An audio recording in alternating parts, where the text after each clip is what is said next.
রাজাকার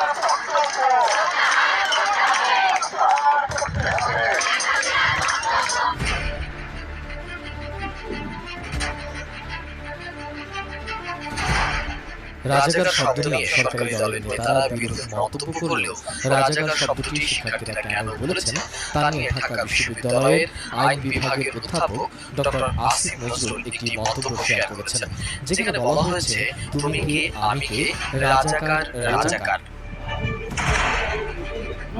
আমরা জানি রাজাকার শব্দটি আমাদের সবচেয়ে ঘৃণিত শব্দ। তাহলে শিক্ষার্থীরা নিজেদেরকে রাজাকার কেন বলছে?